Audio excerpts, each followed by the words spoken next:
নমস্কার, আপনারা দেখছেন ডিজিটাল বাংলা অনলাইন চ্যানেল। এই মুহূর্তে গুরুত্বপূর্ণ খবর রয়েছে। ডিএ মামলার শুনানি নিয়ে গুরুত্বপূর্ণ আপডেট। পশ্চিমবঙ্গ রাজ্য সরকারি কর্মচারীদের মর্গ ভাতা মামলা নিয়ে আবার নতুন করে চর্চা শুরু হয়েছে। সম্প্রতি কনফেডারেশন অফ স্টেট গভর্নমেন্ট এমপ্লয়িজের সাধারণ সম্পাদক মলয় মুখোপাধ্যায় এবং সভাপতি শ্যামল কুমার মিত্র একটি ভিডিও বার্তায় ডিএ মামলার বর্তমান পরিস্থিতি এবং ভবিষ্যতের পদক্ষেপ সম্পর্কে বিস্তারিত তথ্য দিয়েছেন। এই ঘোষণায় রাজ্য সরকারি কর্মচারীদের মধ্যে নতুন করে আশার আলো সঞ্চার হয়েছে। আসুন এই মামলার গুরুত্বপূর্ণ বিষয়গুলি বিস্তারিতভাবে জেনে নেওয়া যাক। ডিএ মামলাটির পরবর্তী শুনানির দিন ধার্য করা হয়েছে আগামী 8ই সেপ্টেম্বর। বিচারপতি সঞ্জয় করল জানিয়েছেন যে তিনি ওই দিন দুপুর 2টো থেকে এই মামলার শুনানি শুরু করবেন।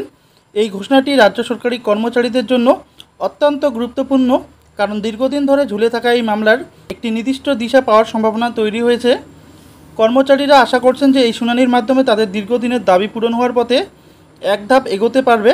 ডিএ মামলার বর্তমান পরিস্থিতি এবং ভবিষ্যতের সম্পর্কে বিস্তারিত তথ্য দিয়েছেন কনফেডারেশন অফ স্টেট গভর্নমেন্ট এমপ্লয়িজের সাধারণ সম্পাদক মলয় মুখোপাধ্যায় এবং সভাপতি শ্যামল কুমার মিত্র। কি বলছেন দেখুন সরাসরি। নমস্কার বন্ধু, আমি Malay Mukhopadhyay, confederation of state government এমপ্লয়িজের সাধারণ সম্পাদক। আমার পাশে বসা আমাদের সংগঠনের সভাপতি মাননীয় শ্যামল কুমার মিত্র মহাশয়। ডিএ মামলা সম্প্রতি যে ঘটনাগুলি ঘটেছে তা আপনারা আমাদের সভাপতি যে বহু ভিডিওর মারফতে আপনারা অবশ্যই অবগত আছেন। আমিও আপনাদেরকে জানিয়েছি। কর্মচারী সমাজকে যা হয় যতটুকু আমরা জানতে পারি তা আমরা তুলে ধরি। আগামী 8 তারিখে আবার মামলাটা আছে। সেই দিন কি কারণে হয়নি সেটাও আপনারা জানেন। তবে মাননীয় বিচারপতি সঞ্জয় করল মহাশয় নিজ মুখেই বলেছেন যে আগামী 8 তারিখ সোমবার দুপুর 2টো থেকে তিনি মামলাটা শুনবেন। এই বার্তাটাই আমরা পেয়েছি। তার পরবর্তী কালে অর্থাৎ গতকাল একটা অর্ডার বেরিয়েছে সুপ্রিম কোর্ট থেকে। সেখানে পরিষ্কার বলা আছে যে 8 তারিখ 2টো থেকে মামলাটা মাননীয় সঞ্জয় করল এবং মাননীয় প্রশান্ত কুমার মিশ্রের বেঞ্চ শুনবে। তবে তা order of the honourable chief justice of India, অর্থাৎ ফাইল মাননীয় সঞ্জয় করল চিফ জাস্টিস অফ ইন্ডিয়া কাছে তিনি পাঠিয়েছেন। তিনি নির্দেশ দিলেই বোধ করি মামলাটা ওই দিন দুপুর 2টো থেকে শুনবে। এখন সেটা আমাদের নজর আছে। যদি দুপুর 2টো থেকে 8 তারিখ মামলাটা ওঠে তাহলে তো বাস্তব এটা যে মাননীয় চিফ জাস্টিস অফ ইন্ডিয়া মামলাটি শোনার জন্যই মাননীয় বিচারপতি সঞ্জয় করলকে নির্দেশ দিয়েছেন। আর যদি দেখা যায় যে মামলাটা ওই দিন না হলো, সেই ব্যাপারে এখন আর কিছুই আমরা বলছি না। সেটা পরবর্তী পর্যায়ে নিশ্চয়ই আমরা তা বলবো। এই বাস্তব সত্যটা আমরা লুকিয়ে রাখছি না, তাই আমরা আপনাদের কাছে তা পরিবেশন করলাম। আপনাদের কাছে এর আগেও আবেদন জানিয়েছি, বারংবারই আবেদন জানিয়েছি, এর মধ্যে কোনো কিন্তু নেই। আমরা দেখুন পরিশ্রমে আমরা পিছপা হই না, আপনারা সেটা দেখেওছেন। কিন্তু আমাদের হতাশা একটা কারণেই জন্মায়, যেটা হচ্ছে অর্থনৈতিক দুর্বলতা। এক শ্রেণীর কর্মচারী 1 বার 2 বার 3 বার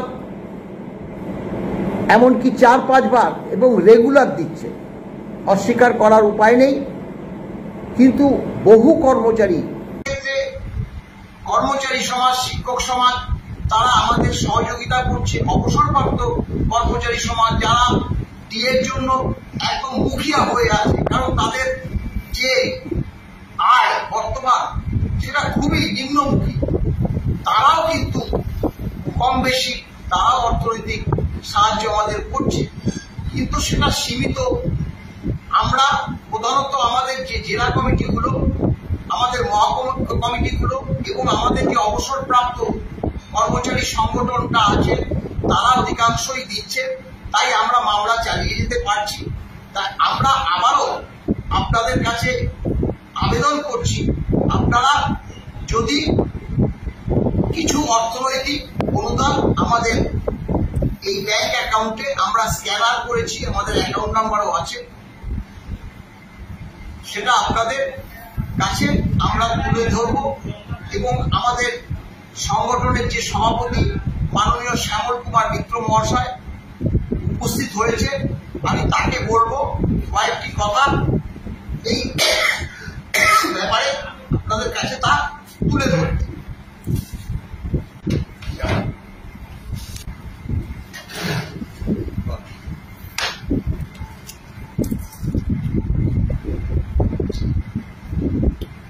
প্রিয় কর্মরত এবং অবসরপ্রাপ্ত রাজ্য সরকারি কর্মচারী, শিক্ষক, শিক্ষাকর্মী এবং বোর্ড, কর্পোরেশন, পঞ্চায়েত, পুরসভা সহ অন্যান্য রাজ্য কর্মীরা, আমি প্রথমে একটু পিছনের দিকে চলে যাব। 1987 সালের 18ই ডিসেম্বর অর্থ দপ্তর, রাজ্য অর্থ দপ্তর 13,600 নম্বর F একটা অর্ডার বার করেছিলেন। সেখান থেকে আমরা জানতে পারছি 1 এপ্রিল 1979 থেকে পশ্চিমবঙ্গ সরকার তার কর্মচারীদের কেন্দ্রীয় হারে বছরে দুবার ডিএ দেওয়ার যে পলিসি সেটা নথিভুক্ত করেছিলেন, সেটা আইনে পর্যবসিত করেছিলেন।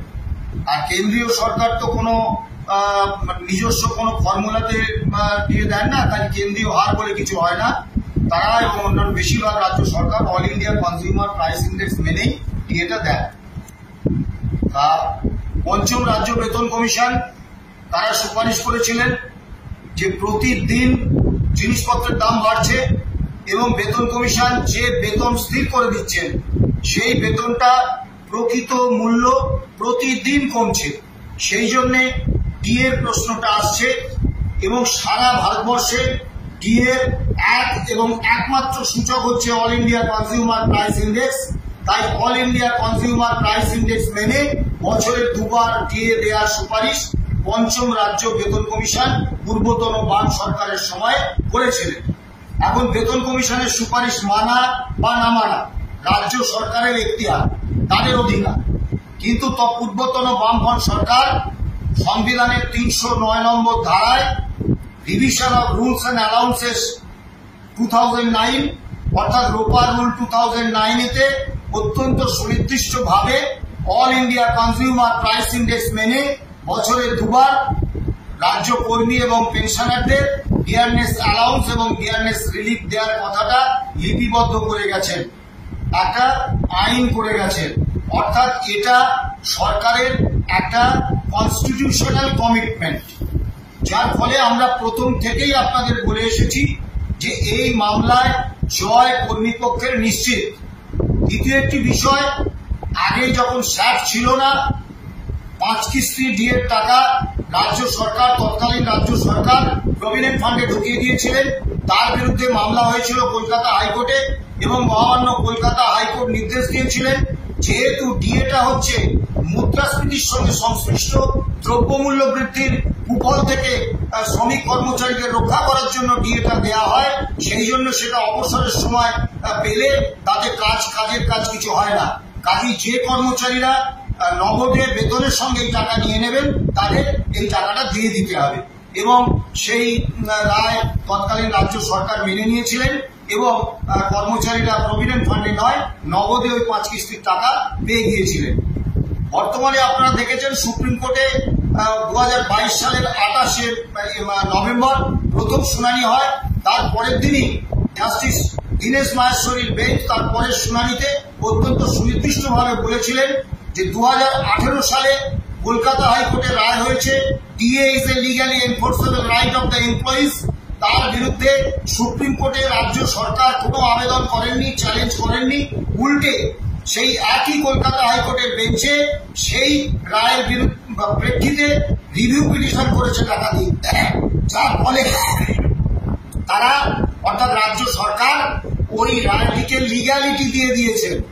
যে রায়কে ইতিমধ্যে লিগ্যালিটি দিয়ে দিয়েছেন সরকার, সেই রায়ের বিরুদ্ধে এতদিন পরে এসএলপি কেন?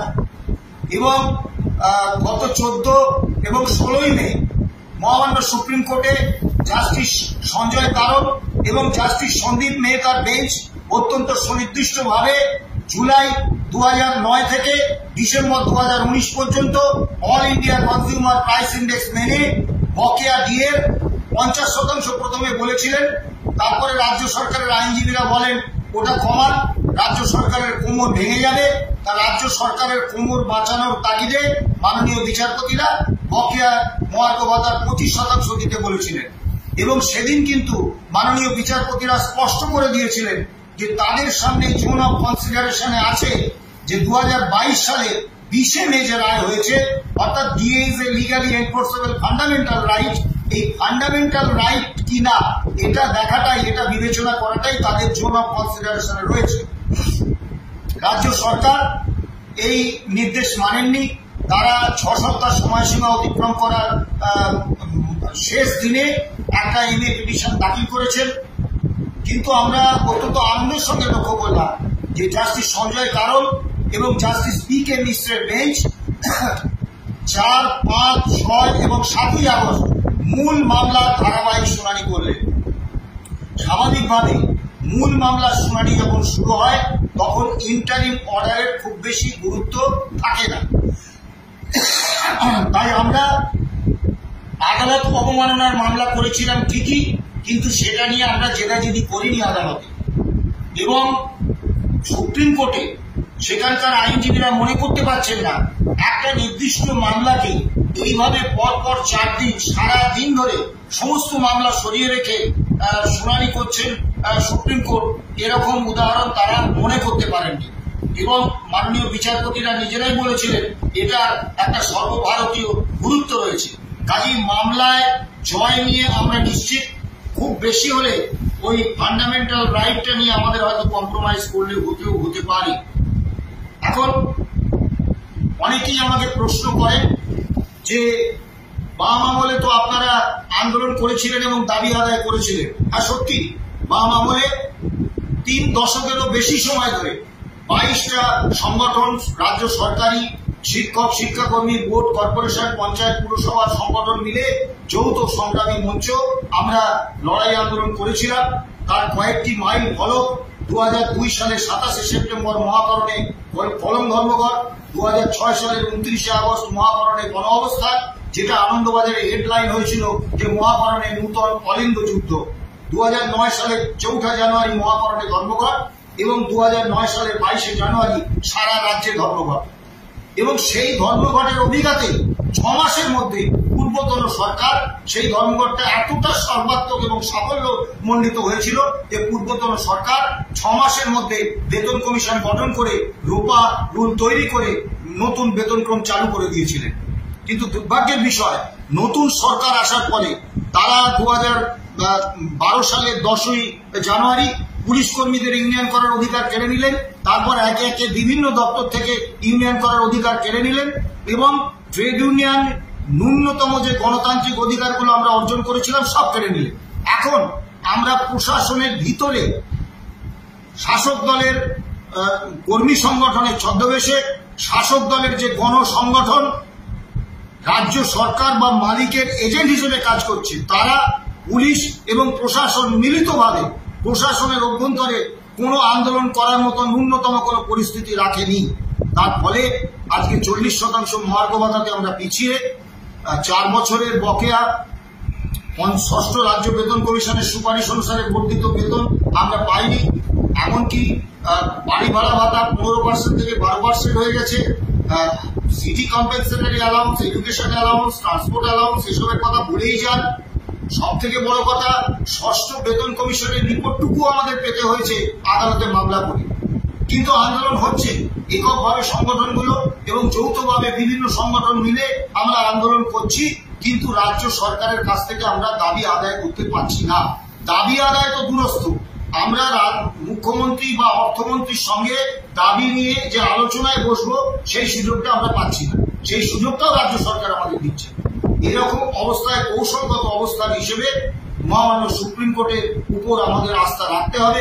অযথা সুপ্রিম কোর্টের সমালোচনা করে আমাদের ওই ভিউজ বাড়িয়ে কোনো লাভ নেই, কারণ সুপ্রিম কোর্টই আমাদের শেষ ভরসা। এবং আগামী 8 তারিখে সোমবার মামলার শুনানি হওয়ার কথা। কিন্তু সেটা প্রধান বিচারপতির অনুমোদন সাপেক্ষে কি হবে আমরা জানি না। তবে এটুকু বুঝতে পারছি মামলা আরো কিছুদিন চলবে।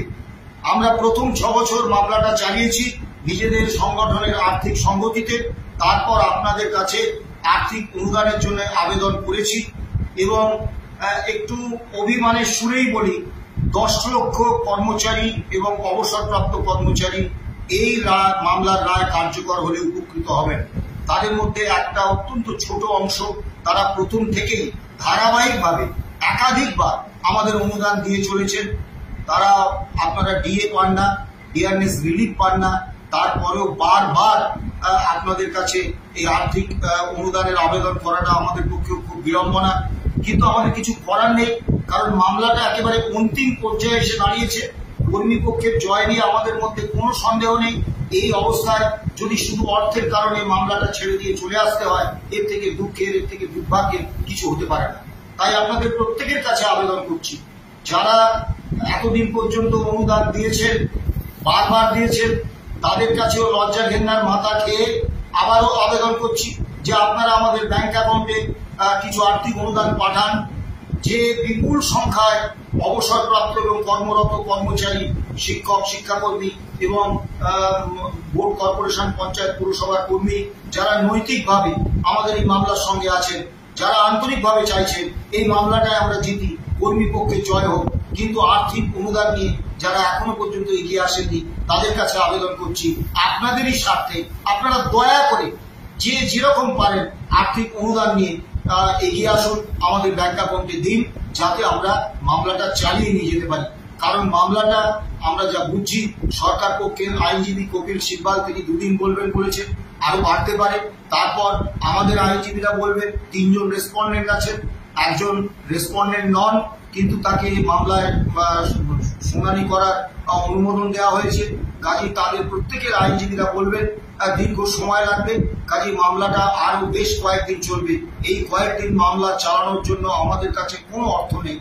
আপনাদের কাছে সবিনয় আবেদন, আপনারা যেভাবে 10 বছর ধরে আমাদের উপর ভরসা করে আছেন, আস্থা বিশ্বাস রেখেছেন, আমাদের ভালোবেসেছেন, স্নেহ করেছেন, আশীর্বাদ করেছেন, সেই হাত বাড়িয়ে আগামী দিনে এই মামলাটা শেষ পর্যায়ে অন্তিম রায় যখন দেওয়ার অপেক্ষায়, তাতে আমরা যাতে অর্থের অভাবে বিড়ম্বনায় না পড়ি, অর্থের অভাবে যাতে আমাদের এই মামলা চালিয়ে নিয়ে যাওয়াটা অসম্ভব না হয়ে পড়ে, তাই আপনাদের প্রত্যেকের কাছে করজোড়ে আবেদন করছি যে আপনারা যে যেরকম পারেন আমাদের ব্যাংক অ্যাকাউন্টে আর্থিক সহযোগিতা করুন।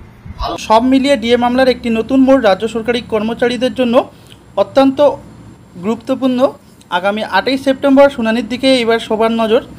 এই শুনানির ফলাফলের উপর নির্ভর করছে রাজ্যের লক্ষ লক্ষ সরকারি কর্মচারীর ভবিষ্যৎ। আশা করছেন যে আইনি লড়াইয়ের মাধ্যমে তারা তাদের ন্যায্য অধিকার আদায় করতে সক্ষম হবে এবং রাজ্য সরকারি কর্মচারীদের বকেয়া ডিএ মিটিয়ে দেবে। এখন শুধু সময়ের অপেক্ষা, আইনি প্রক্রিয়া কোন দিকে এগোয় সেটাই এখন দেখার বিষয়। আজকের ভিডিওটি এই পর্যন্তই। পরবর্তী কী আপডেট আসছে অবশ্যই আপনাদের জানাবো। ডিএ মামলা শুনানি নিয়ে আপনাদের কী মতামত অবশ্যই কমেন্ট বক্সে জানান। ধন্যবাদ।